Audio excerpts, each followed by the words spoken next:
Welcome back, this week. Obviously, the Terps keeping it close with Ohio State. We're doing our big viewing party for the Terps and UVA next Wednesday night up at Buffalo Wild Wings at the Festival in Bel Air. We look forward to seeing everybody up there. We'll be swabbing for the Bone Marrow Registry as well, and there goes my hero. So let's do that next week. We also got the Orioles with new leadership, but we are primed and ready for the Oakland Raiders to come here on the backside, all the pumpkin pie. This guy wrote a great piece in the aftermath of the Ravens' victory with Lamar Jackson on Sunday. Conor Orr does all things football at Sports Illustrated and SI Now, as well as the MMQB. And the headline says it all, Conor Orr. The Ravens can't go back to Joe Flacco now. And I think you were the first one in the aftermath of all of this to go that direction in this. I think we are assuming that Joe Flacco will be playing against Atlanta 2 weeks from now and that you don't want an offense running the ball 55 times and throwing it 19 times. But there certainly is a lot to like about the Lamar Jackson show, isn't there?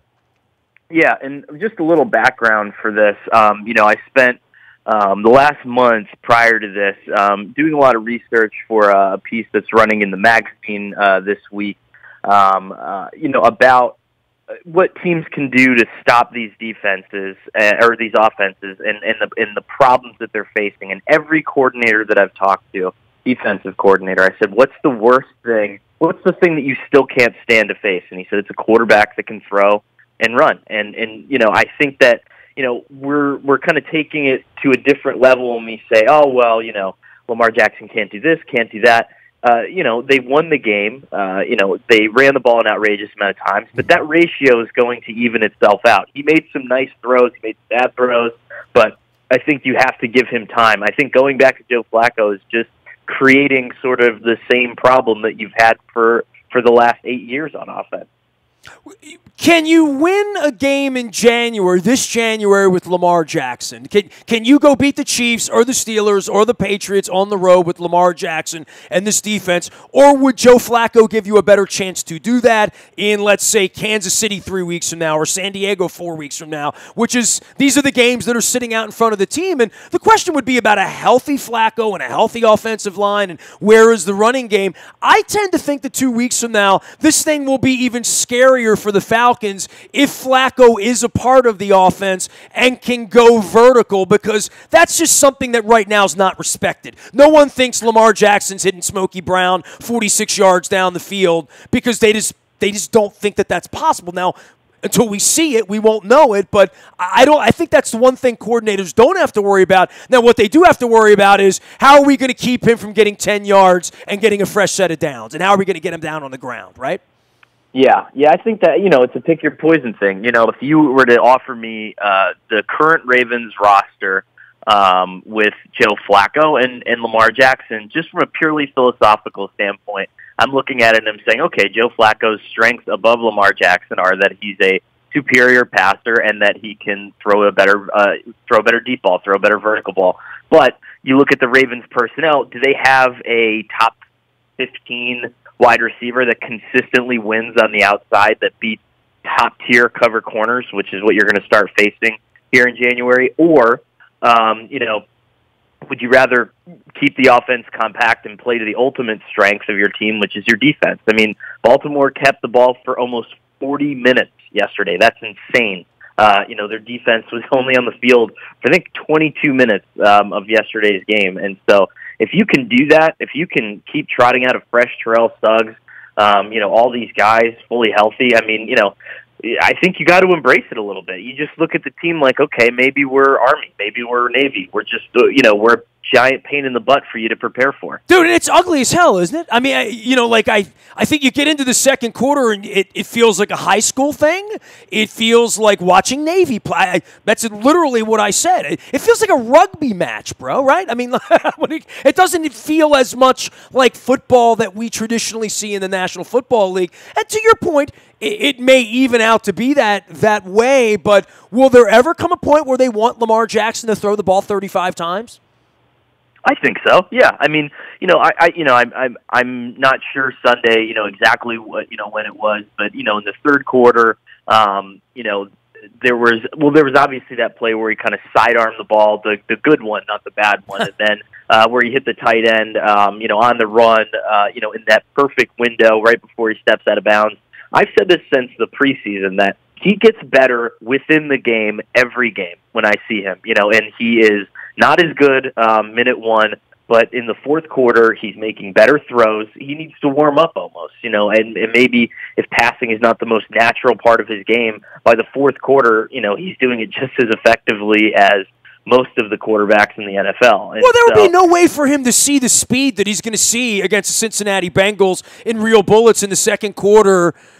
Even seeing that on a play-by-play basis when he's running around down in the goal line doing these scat packages and Flacco standing out on the side like a Canadian goose, out on the outside, and they're playing 10 on 11, he's not feeling and seeing the rhythm of the game the way he's going to need to. And so much of this, I think, is for his conditioning, that in the fourth quarter of him running around with a bunch of, fat, tired guys in November trying to chase him around, I'll hear that the Raiders and the Falcons and the Chargers and everybody else are going to have a hard time chasing him in the fourth quarter if he's totally fresh and Flacco's out there running around next month. That maybe in December this thing matures in that way that some of the things we saw from the Saints a couple of weeks ago, because Joe Flacco can still throw the football, and I don't know that Flacco is a detriment at this point if they're trying to get to 10 wins, right, which is what they're trying to do, and give themselves an opportunity to go beat Pittsburgh or beat Kansas City or beat New England, whoever's in front of them in January. That should be the ultimate goal here, is winning a game or two in January and trying to make some noise and getting healthy, not let's pack the season in at 5-5 and try out the quarterback for next year, right? For sure, yeah. And I'm not looking at it, the way that I wrote it, and I've been writing it for the last few weeks, is I don't think that playing Lamar Jackson for the rest of the season is packing it in. I mean, I think that this is, we saw how much success John's brother had with the 49ers, just, handing the offense off to, a quarterback that presents a completely different set of challenges. And when you get down to the end of the season here, a lot of that is that preparation advantage that you have over other teams, where they're going to have to wonder, what you're going to throw at them, what are all these packages that you're going to use. And, if I'm Harbaugh, I'm looking at it and I'm saying, okay, we got this far with Joe Flacco. This is what we did. And so, right, the number one advantage that he has over Lamar Jackson is, I guess, that middle tier to deep passing game. So, if you look at the numbers, Baltimore is 18th in passes of 40 yards or more, and they are 16th in passes of 20 yards or more. So, what's the cost benefit here? I mean, this is middle of the road, and so I think that if you're Harbaugh, especially if you're planning on separating at the end of the season, like reports have indicated, why would you go out and not trying everything in your power to maximize this? And I thought what we saw on Sunday was at least interesting, and that's more than we could say, I think, for the Ravens offense in a little while. Conor Orr has written a great piece out at Sports Illustrated, MVMMQB. You can go give it a read on the backside of Lamar Jackson's statistically modest 13 of 19 for 150 yards and a pick, and ran the ball around and beat the Bengals, and now here come the Raiders. And before the Raiders, I want to go back to Marvin last week, and you talked so much about defense and Terrell Austin getting fired on Monday, and that the whole part of where the Bengals are and their aging process, and Vontaze Burfict not really being healthy and running around out there when they look like a really good football team 5-6 weeks ago. Now they look like a hot mess. But to your point, for Marvin to have to come back, run a defense for the first time in 16 years on his own, bringing in Hugh Jackson to apparently be a part of the defensive mind frame here while Lasers run on the offense, and then Marvin has to go out and say, is it RG3? Is it Joe Flacco, which you probably knew it wasn't, and that's where all the tape is? Or will it be this sort of hybrid offense, and what will they run with Lamar Jackson? Now John Gruden has that this week, and I know he won't be traveling with Khalil Mack this week as well, so the Raiders have their challenges. But for any of these defensive coordinators and coaches on the other side, knowing who and what and where the next couple of weeks, this Joe Flacco on crutches thing kind of makes it interesting and much more complicated for defenses that, as you've pointed out in your piece, are already not very good defenses the Ravens are going to be facing the rest of the way. The best defense against the run that the Baltimore Ravens face from here on out, are the Tampa Bay Buccaneers. And they fired Smitty. Right. And they're 31st overall in, what Football Outsiders calls defensive value over average, so really legitimately one of the worst defenses in football, and so, I think that was part of my reasoning for this is, is it ugly? Yes. Is it sophomoric? Does it look collegiate? Yes. But if teams can't stop it, what's the problem? I think that we get caught up in aesthetics a little bit, but if I'm Marty Morningwig, I think it was 11 straight runs to start the game against Cincinnati. What would he do against Oakland? I would run the ball 30 straight times to start the game against the Raiders. They're not going to stop them. They don't have Khalil Mack. They don't have anybody up there that can slow this offense down. And that line blocks this zone fit pretty well. If you go back to Sunday and you watch that game like I did a second time, they seem to be, this offensive line seems to be responding to this challenge fairly well. I sat next to Marshall Yonda in the aftermath, and he looks so good and fit and strong and thick, and, he's not fat like, some offensive linemen are just big guys, and I see a young Zeus Jr. running around and Alex Lewis out there who, is kind of a trimmish guy as well, that it feels like this athleticism, and after the game, it was 15 minutes, and they had all cooled down and, were getting dressed, it felt like these guys are built to run more than that sort of sloppy offensive line that you would want to sit back and just be big and fend off. It feels like these guys want to run a little bit with this offense, and that it felt like they were a little energized by moving forward instead of backwards on their day for the most part. Yeah, as taxing as 40 minutes of this is going to be on an offensive line, and I think that you're certainly going to have to pay the price for that during the week, and that's something that the Ravens certainly have to consider. It gets you fired up. You're dominating this game. This isn't you guys holding off a pass rusher for 2 seconds while your quarterback can get a pass off. This is you burying a defense play after play after play for 40 minutes. And that's another thing that coordinators from all levels of football told me. When we prepare for these triple option teams, single wing teams, wing T teams, all this stuff, it's, our guys hate it because it's punishing. It's work, and it challenges a defense game in and game out. Now, is the NFL ever going to go back to this? No. This is not going to be something that, is prevalent in the NFL in 10 years, but I would give it a chance with Lamar Jackson and just let him grow, because the better he becomes as a passer, the less reliant they are on this kind of wrinkle in their offense. And I think it eventually evens out into something that's going to be pretty hard to prepare for. Conor Orr is our guest. You can find him out at the MMQB and Sports Illustrated. Great piece in the aftermath of the Ravens' victory over the Cincinnati Bengals. Happy Thanksgiving to everyone. All of our WNST coverage brought to you by our friends at Buffalo Wild Wings in Bel Air. We will be up there for the Maryland-Virginia game next Wednesday night. They got the $5 menu on game days. We'll be swabbing for the Bone Marrow Registry, rooting on the Terps. Give you a chance to come out.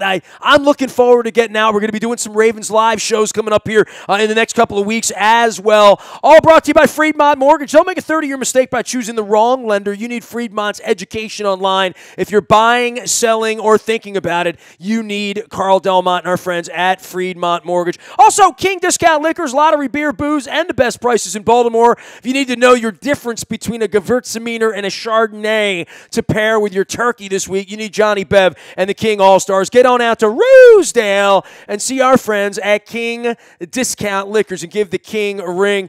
Conor, we talk about defenses preparing for this and what all this is, and watching other quarterbacks run around and watching the hook slide now and where we are with quarterbacks. And I remember Flacco getting his head taken off by Kiko Alonso last year, that sort of stuff is really being frowned upon, and fines are being sent out and guys are being sent home and all of that stuff. Lamar Jackson's never going to get the benefit of the doubt, right? Like, Lamar Jackson is going to get blown up every time he runs with the ball because he ain't really a quarterback. He's kind of a scat back with the ball or a wide receiver with the ball out in open space. It's to call it Navy and all of that and 3 yards in a cloud of dust and all that. That's not what this is. This is him out in space and linebackers and safeties trying to size him up. it frightens the hell out of me, and it's so weird to watch. I mean, it was weird to watch in Canton, Ohio in the Hall of Fame game 4 months ago with live bullets on a week-by-week basis. It's not only ugly, it's a little frightening to watch your quarterback get up 27 times after getting clobbered, you know? Yeah, I think that's always been the concern, right? That's why this hasn't been adopted full-time by an NFL team, despite, there are many coaches that say, why not just get, 4 cheap quarterbacks, and we'll run the offense this way all the time, and that way we're not worried about anybody getting hurt. But it doesn't really work that way at the NFL level. I think Lamar Jackson is going to have similar challenges to Cam Newton, where they have athleticism as a wrinkle in their game. It's something that people know about, and they will be looked at sooner as a declared runner than other quarterbacks. So that causes problems, right after they cross the line of scrimmage, obviously, and then as they get down towards the sidelines, and are they reaching for extra yardage, or are they trying to get around people? And so, yeah, I mean, I think that injury concerns are, absolutely real, especially if the Ravens hope to pivot to something like this full time. But I thought he handled it fairly well, and it's only one game. It's a short window, but I think that they can also borrow from what Bill O'Brien's been doing recently in Houston. He was getting Deshaun Watson killed through the first month of the year. They weren't playing well, and then they made adjustments. He's healthier. He's carried that injury around pretty well during the 7-game winning streak, and so I think that there are lessons that they can pick up from other coaches along the way here to sort of negate some of those issues. Conor Orr is our guest. The headline is the Ravens need to stick with Lamar Jackson over Joe Flacco, which when you read a headline like that, Conor, you're going to hear from me in Baltimore. So, hey, let's go around the league a little bit here and just take a little bit of a breather, because I don't have you on often, and I know this week you were writing about this, and you're moving onward and upward to all sorts of things here. And we'll have Raiders this week. We'll have Falcons. We'll be seeing the Chiefs in a couple of weeks. But what the Chiefs have done, I think what the Saints are doing, what the Rams are doing, that's all exciting. But in these parts, what the Steelers are doing is as per usual. But Sunday was particularly disturbing to see them, clinch victory out of the jaws of defeat, right? Yeah, I wrote a couple weeks ago, I can't believe what Mike Tomlin has done this season, and I think that he never gets enough credit for the stuff that he has to put up with. And the racists up there were trying to run him off at the end of last year with board members that wanted him fired. He won 13 games last year. What the hell's wrong with these people? I think it's insane. And, you look at the structure of that team, right? Ben Roethlisberger is not Peyton Manning. He's not Eli Manning. He's not Drew Brees. He's not one of those typical locker room leaders, right? And so Ben Roethlisberger is one of these kind of stars that he has to keep happy, along with a laundry list of other people. Antonio Brown, he has to fix this defense. He's worried about Le'Veon Bell being in and out of the team, and his offensive line being furious at him. And, man, I mean, just the role that they've been on, the ability for him to keep all these sort of, I hesitate to use the word diva. That's not really what I'm trying to say. But guys who need the ball, guys who need things to happen their way. He keeps everybody happy. He keeps everybody pushing in the same direction. And that's scary to me because, I think a lot of people, myself included, predicted a little bit of a downturn for the Steelers this year, that maybe everything was going to get too heated, just bigger than itself. But man, Tomlin has these guys rowing upstream together again, and I would be scared if I was the rest of the division. Man, that's the kind of win that gets you a week off in January, right? Like that was when you look back at the end, if they get a bye, I mean, they're clearly going to win the division, right? But if they get a bye, that's the one where you go back and say, wow, that's a difference maker. Yeah, absolutely. And sort of an exercising of the demons type win, too, which they have not really been ones to get, right? Jacksonville has gotten their goat over the last few years, has definitely has beaten them pretty soundly a couple times in a way that's hard to forget. I think if you remember that team, and to come back from where they were in that game against that defense, which, yes, the Jaguars are 3-7, but that's still one of the best 5 defenses in the NFL. I think was really sort of a character building week for them. And you're right. I think they're definitely going to appreciate that in January when they have an extra week to prepare for their first playoff game. And I think one of the final things I wanted to discuss with you, because we're going to be so much about the Ravens this week, and Harbaugh's role in this job market, right? If this doesn't go well, if the Ravens don't make the playoffs, even if they do and he still gets fired, whatever happens here, there are so many moving parts, right? Because of what's going on with Green Bay and where we are with other jobs around the league and who's going to get hired, who's going to get fired. I mean, the Eagles look like they stink right now. I mean, the Redskins have their quarterback with his leg broken in half. I mean, the twists and turns that happen here during Thanksgiving week, we're going to have a bunch of football games on Thursday and knock them out this week. The way the Bears look right now, it's a fascinating time, and there could be 8 or 10 jobs at the end of this year, right?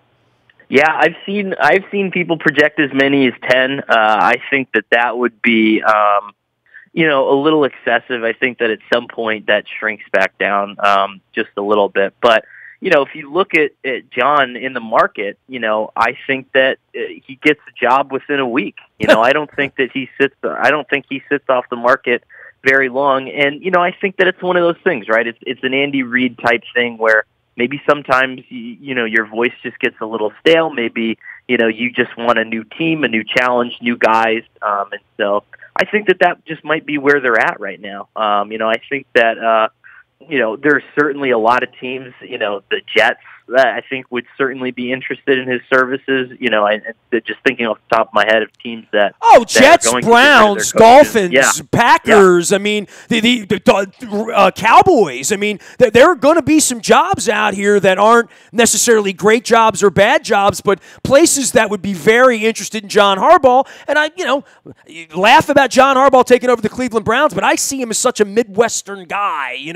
That anything in the Midwest would be appealing to John and would feel like a homecoming for him and his family, and it would be a landing spot for the next 5 years. John Harbaugh is going to get $40 million from somebody at the end of the year, right?